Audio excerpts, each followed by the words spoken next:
Welcome to our own TV. Today we'll be talking to Govind Santosh Kumar and Azjad Faraz, the heroes of our school. I am Azjad Faraz and now we will begin with Govind Santosh Kumar. Now, Govind, host of the Headboy, how has the experience been so far? Pretty amazing. I didn't know what to expect when I was first given the post, and I worked really hard throughout this year, and I'm really proud of what the captain's team and the student prefectorial body was capable of achieving throughout this year, and I'm looking forward to many more. So now we'll go back to Ehsan, who is now a hero in the F1 world. What, according to you, was the most challenging aspect of F1?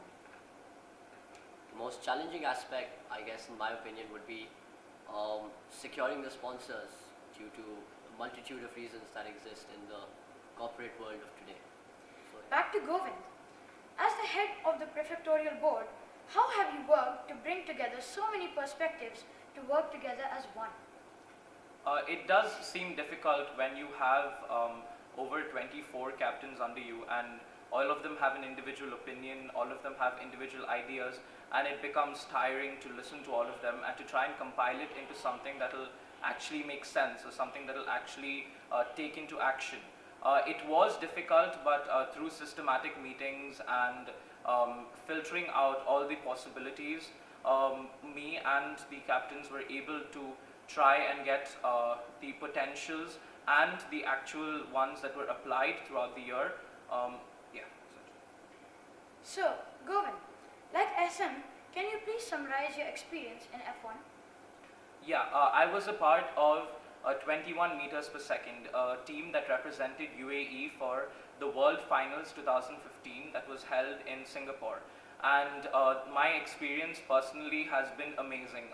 This year I had dedicated to this competition, and it's one of the largest STEM competitions, that's science, technology, engineering and math.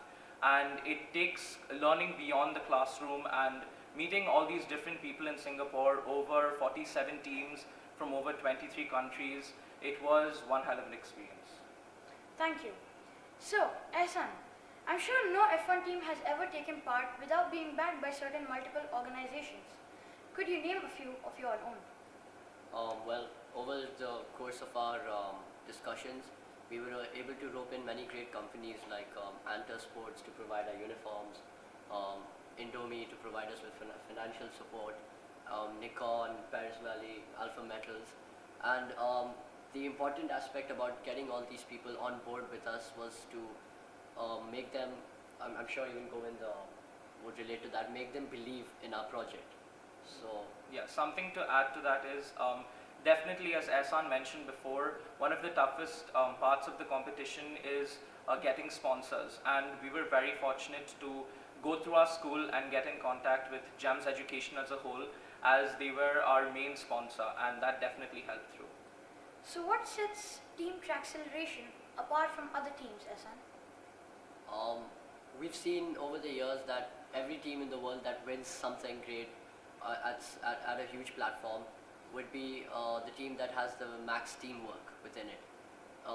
For example, how Ferrari dominated years back, how Mercedes is dominating now, and how FC Barcelona works in its own way. Teamwork is what sets tracks apart from every other F1 team, and it was evident. I mean, we won the second overall, we got the best bid display, the best portfolio, best marketing plan, and so on. So, back to Govind as his position as head boy. What do you think was the best initiative that the prefect body took during their year? What I personally believe one of the best initiatives that we were able to get implemented in the school is the student code. Now, what that is it's a way in which disciplinary actions against defaulters, that are mainly students, are carried out by students themselves. And Ehsan and I are both a part of this initiative, in which the discipline captains and prefects from 11th grade are involved in giving disciplinary results or actions to defaulters in all grades throughout the school. And this gives them a taste or a hand in students to give help in what happens to people who have behavioral issues or anything. We give them corrective measures.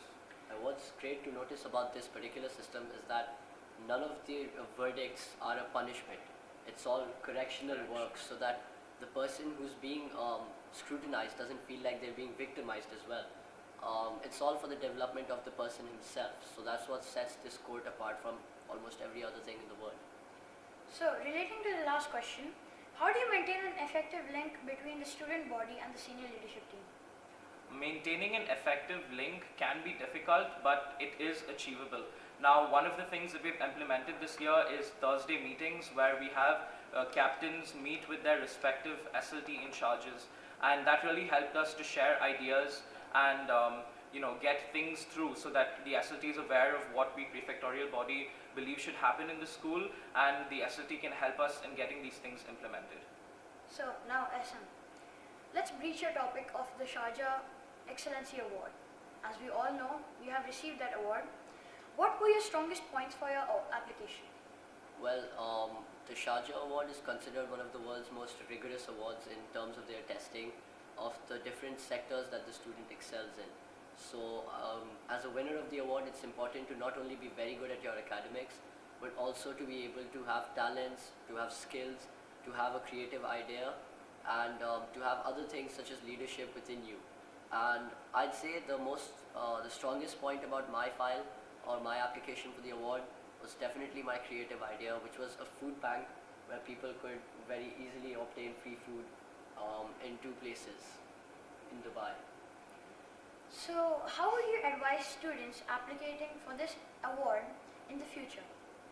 The first tip I'd give for application is that ensure that you have all your evidence properly filed out. And the next thing I'd say is that don't limit yourself to one particular sector in the various categories that are there. Don't stay stagnant in one place. Move around. You get into public speaking, get into F1, get into leadership, get into volunteering, and so on. So, now Govind, let's go back to when you weren't a head boy. High school can be tough on a student. How can you cope with it? How did you cope with it? Yeah, I definitely agree with the fact that high school can be tough on a student. Personally for me, because at my younger ages, I was very, very introverted. Up to like 8th, 9th, 10th grade, I didn't like talking to people. I wasn't very involved in things happening in school, and I kept a lot of things bottled up or to myself. But through friends and through platforms in my school, I was able to get up. Like for example, in 8th grade, I joined the World Scholars Cup competition, which changed my life, where I learned about public speaking, debating, where I started talking to people, and that really propelled me towards the future, where 9th and 10th grade, I made so many new friends and everything changed. So you're saying you didn't like talking to me back then? Yeah. So, if not head boy, what position would you have taken? If not head boy, then if I had a choice in it, I would definitely have become house captain, because I'm very passionate about my house, Mars for the win. I was a student prefect for 2 years before I became the head boy, and I was ready to work hard for my house, regardless head boy or house captain, but if not head boy, house captain. Okay, so now we can go back to Ehsan. How does this award benefit award winners in the future of their career? Well, one thing that's special about the Sharjah Award is that it develops you in a very wholesome manner. It ensures that no aspect of your character is left untouched. And so, in order to face the fast evolving world of today, the 21st century, it's very important that you are able to deal with many types of situations, high pressure situations or time management related situations. And the Sharjah Award helps you to learn and develop more in such sectors as well, therefore propelling your career as a human being and as a professional. Thank you, Ehsan. So, Govind, we are aware that your team took part in F1 in schools Singapore World Finals. How would you relate the experience as you being the school leader as well as participating in that competition? Yeah, relating the experience, it was tough because at the beginning when I actually joined the team, that was back in March of last year, and I was still applying for head boy back then. And I knew that it was a challenge. I was signing up for a challenge because I had to juggle responsibilities in school and responsibilities as the marketing manager in an F1 in schools team. So it was definitely hard, but through time management and dividing my work up with between myself and the team, I was able to get through it. Now, Azjad Faraz is very famous for his speaking skills. So now we will ask him a few questions on that topic. How do you think do your speaking skills help you in career life? Well, it's helping me right now. I mean, to be able to step up to such a huge platform as OurOwnTV and to be able to express myself clearly, it's all thanks to my experiences in public speaking events over the years. And in my career life, as you put it, I'm sure we'll come down to some place or the other where I'll have to convince someone about what I'm worth. And at that point, if I'm left dumbfounded, if I'm not able to bring up any words to speak, then it'll be a problem. But thanks to my various events of public speaking, I'm sure that problem won't occur. Yeah, to add to that, the school has worked really hard to make sure that students are able to express themselves in whatever way possible. And one thing that I've grown up with Ehsan and I've seen is that he's always been able to express himself through speaking, and that's very important when it comes to career life, because in convincing people or whatever profession you take up, speaking plays a huge role there. You grew up with me, but you grew up so fast. Yeah.